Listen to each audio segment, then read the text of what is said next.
algum tipo de amuleto, de palavra mágica.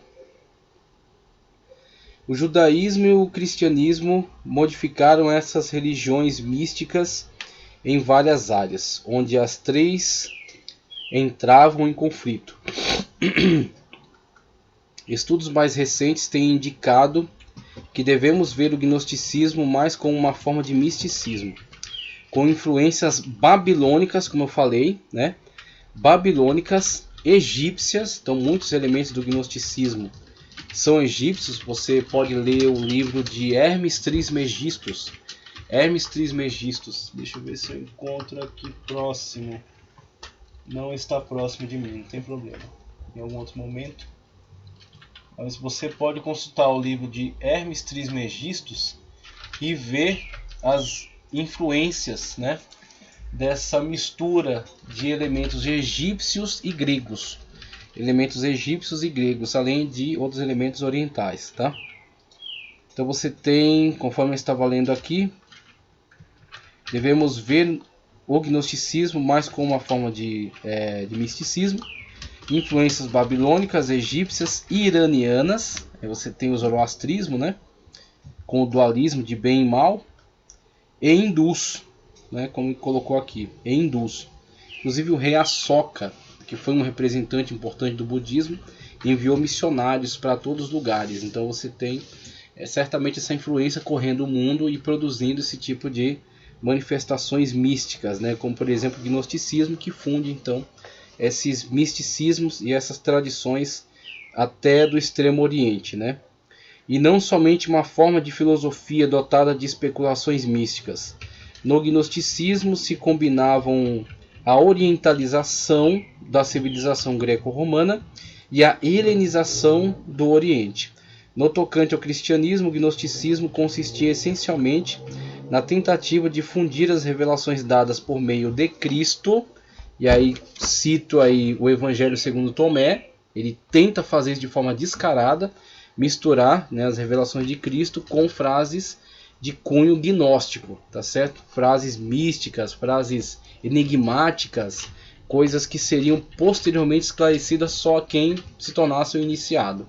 Então você dá uma declaração totalmente enigmática, as pessoas ficam curiosas para saber o que aquilo significa e você apresenta para elas a restrição. Não, só se você for um iniciado.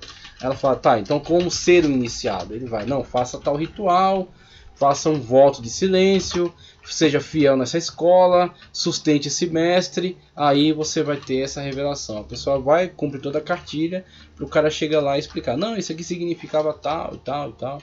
Tá, uma coisa que ele inventou, tá certo? Então você tem ali o laço. Está posto o laço. A pessoa vai, se inicia naquele troço, ouve aquele monte de baboseira, tem uma lavagem cerebral, fica totalmente imerso nesse negócio, para o cara explicar para você o que aquela porcaria enigmática significava. Tá? Então você dá uma consultada no livro de Tomé e veja lá as coisas extraordinárias que ele coloca, né? E diz que foi Jesus que disse. E seus apóstolos, inclusive quando foi encontrado, foi um burburinho na mídia. Nossa, encontraram um outro livro. Quando você compara aquele negócio com a Sagrada Escritura, você vê que aqui não tem nada a ver.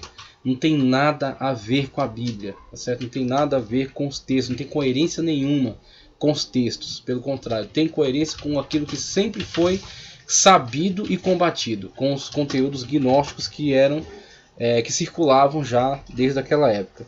E os seus apóstolos, tá? Então, dados por meio de Cristo, dos seus apóstolos, com os padrões de pensamento já existentes, ou seja, gnósticos, né?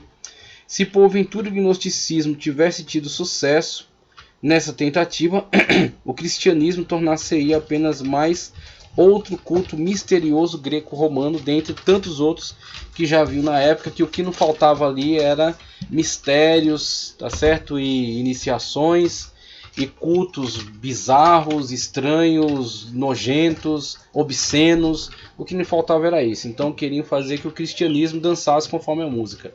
Só que os apologistas disseram, aqui não. Aqui essa palhaçada não. Essa porcaria não. Tá? Então combateram ferrenhamente, até com a própria vida, para manter a fé afastada desse tipo de contaminação. E é exatamente essa postura que precisa ser continuada. tô para ver o dia que a igreja Assembleia de Deus vai parar de cantar hino do Voz da Verdade, tá?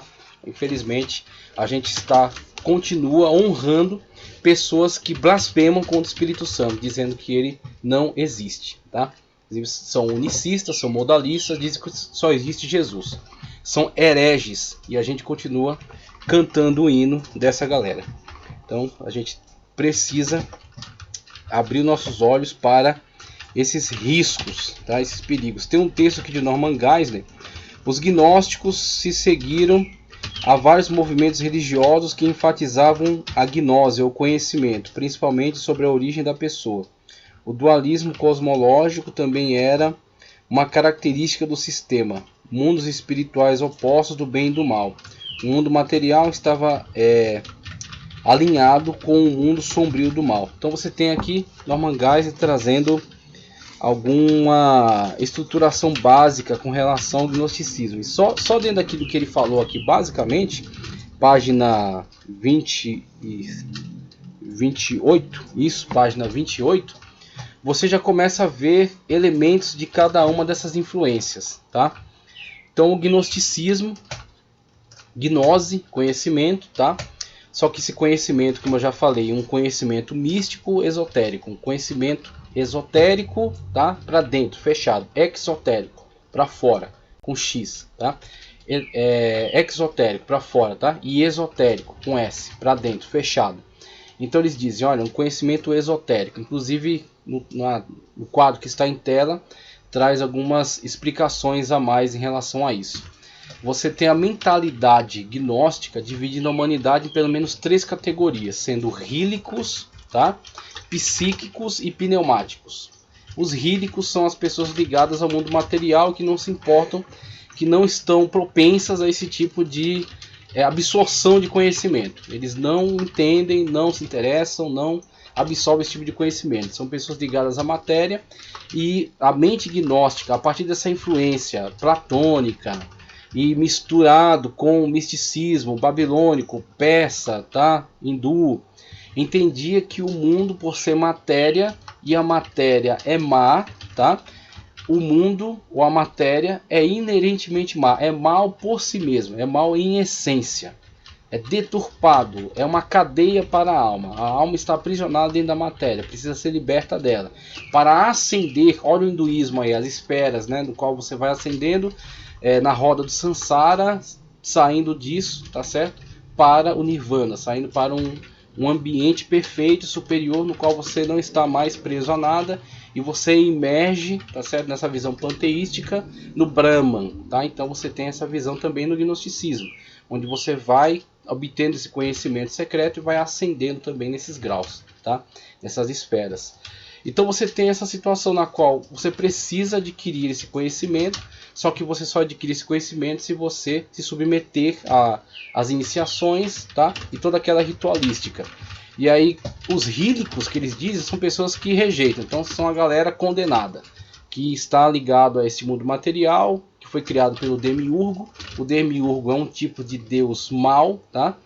É uma manifestação, uma tentativa de um Aion de produzir um deus da sabedoria, falhou e criou o Demiurgo. E o Demiurgo, dentro desse gnosticismo que entrou no cristianismo, que se misturou com o cristianismo, eles começam a entender que esse conceito de Demiurgo no gnosticismo casa com o Deus do Antigo Testamento. Então eles dizem, o Deus do Antigo Testamento é um Deus mau, tá? O Deus do Antigo Testamento é o Demiurgo. É o Deus que criou o mundo para aprisionar as almas aprisionadas à matéria. E eles entendem, olha, o Deus do Antigo Testamento é um Deus mau, e o Deus do Novo Testamento é um Deus bom. E esse Deus do Novo Testamento enviou Jesus, tá?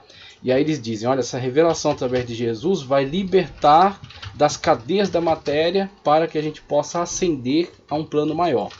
E aí dentro dessa de dizer que Jesus é um Aion, é um enviado desse Deus bom, é uma manifestação, é uma emanação desse Deus bom, surgiu a ideia de que Jesus não poderia ser verdadeiramente de carne. Que Jesus não poderia entrar na matéria, porque a matéria é inerentemente má, criada pelo Demiurgo, tá? Aí o que isso gerou na Sagrada Escritura? João, o apóstolo João, diz na sua carta, aquele que nega que Jesus veio em carne é o anticristo. Então existe o anticristo, existe anticristos, que já circulam. E João diz, é um anticristo. Aquele que nega que Jesus veio em carne. Por quê? Porque aqueles que negam que Jesus veio em carne são esses de influência gnóstica que estão tentando penetrar dentro da igreja e negar que Jesus veio com um corpo humano.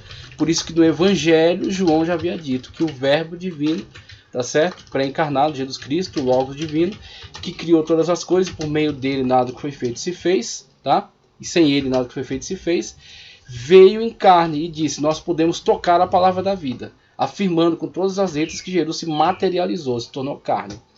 Então o que João, o apóstolo, está fazendo já é uma apologia. Essa apologia já está dentro da Bíblia, mostrando o quão antigo é esta luta.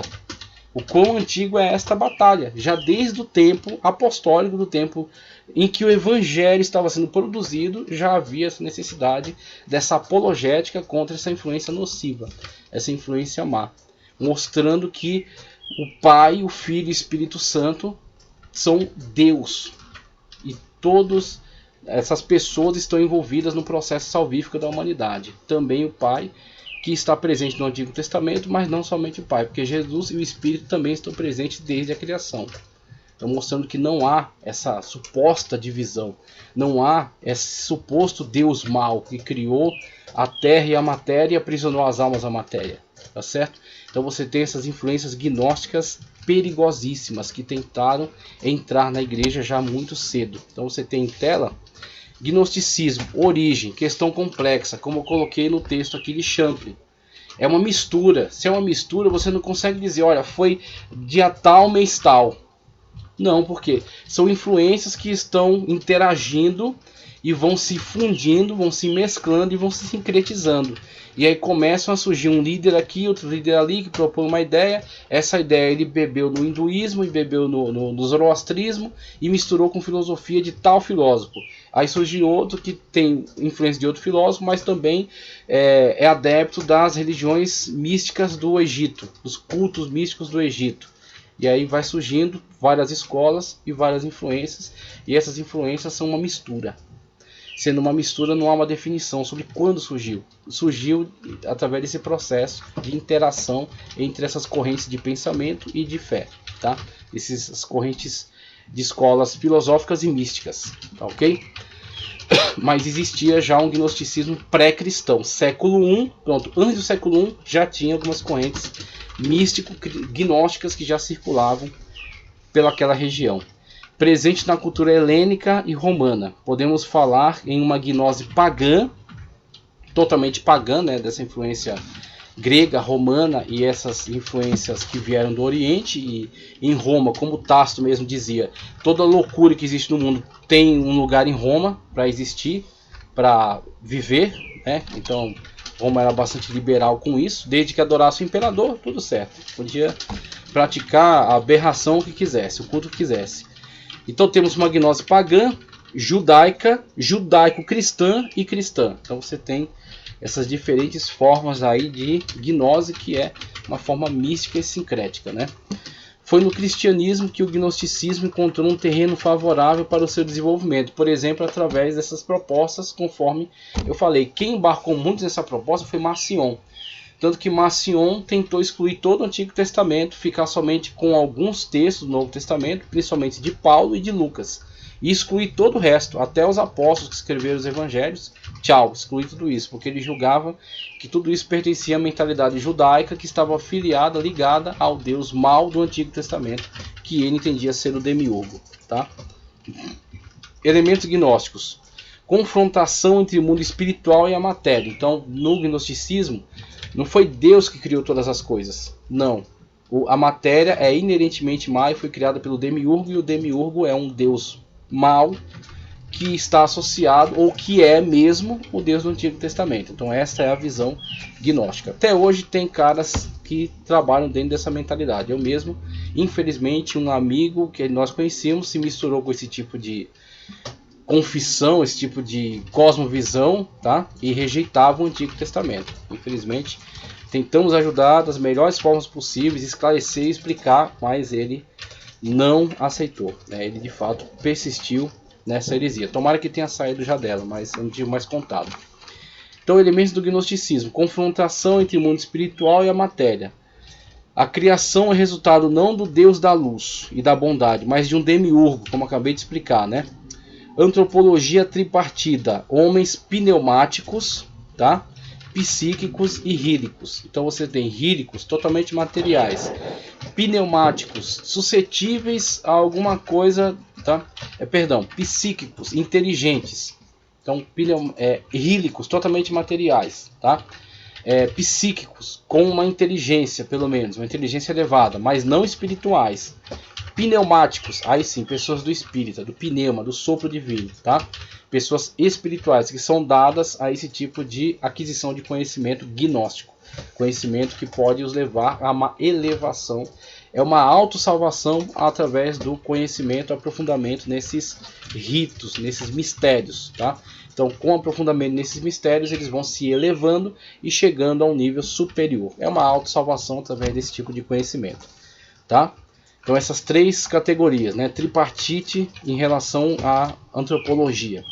Salvação através da gnose, conhecimento revelado. O homem conhece-se estranho e estrangeiro nesse mundo. Então, algumas características aí do gnosticismo. Os gnósticos, gnosticismo, doutrina filosófico-religiosa. Essas duas correntes, né? Tem um quê de filosofia, mas tem muito de misticismo, por isso religiosa. Misturava ensino da filosofia grega com elementos da religião babilônica, astrologia. Então existe muito dessa questão desses mapas astrais dentro do gnosticismo, essas influências astrais dentro do gnosticismo, tá? Legalismo judaico, então começa agora uma interação também com o judaísmo, que produzirá a cabala esotérica, tá?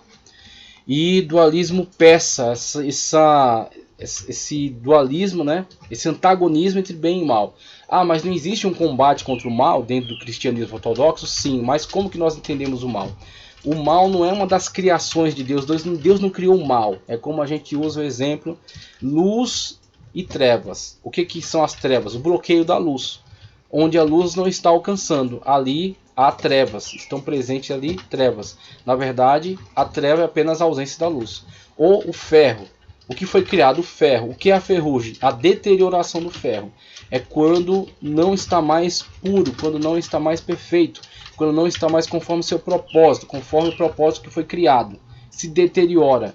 Essa deteriorização é o ferrugem, ou é o mal. Então, dentro de uma cosmovisão ortodoxa, judaico-cristã ortodoxa, você tem Deus criou todas as coisas, tá? Então o verbo divino, conforme João diz no Evangelho, criou todas as coisas. Sem ele nada que foi feito se fez. E tudo, conforme Gênesis, foi criado bom. Inclusive até o Satanás, até o diabo, não foi criado como diabo. Os demônios não foram criados como demônios. Foi criado como um anjo. E aí, olhando para algumas profecias em Isaías, em Ezequiel, a partir de uma visão de que existe um alcance duplo na profecia, tá? Ela fala tanto sobre o personagem do contexto, quanto fala sobre outras questões para além daquele contexto. Podemos afirmar ou podemos entender que ele era um querubim e que ele, pela sua vaidade, se deixou levar por isso e seduziu também a terça parte dos anjos, olhando para o Apocalipse, o dragão que com a sua cauda arrastou a terça parte das estrelas do céu. Então, olhando para isso, podemos entender que ele não foi criado como diabo, foi criado como anjo, só que se perverteu. E essa perversão que o torna mal. Então, o mal é um acidente. Temos aí a criação perfeita e o mal é um defeito. O mal é um acidente que será corrigido por Deus, será então sentenciado. Então, você tem uma situação na qual Deus afastará, condenará, né, todo este mal. Lançará então no chamado lago de fogo, tá? Então, não há uma guerra no sentido de que estão medindo forças, de que estão combatendo medindo forças, em que há equidade de forças entre Deus e o mal. Não há. Deus é soberano e todo-poderoso. Ah, mas por que Deus não elimina o mal agora? Porque não é o tempo de Deus. Então Deus trabalha no tempo Kairos. O que é o tempo Kairos? O momento de Deus, o momento oportuno. O momento em que Deus determinou para si mesmo que seria o momento oportuno para isso. Então Deus tem a sua agenda. Então, quando for da vontade soberana de Deus, ele realizará todo esse juízo e colocará tudo em ordem dentro do universo.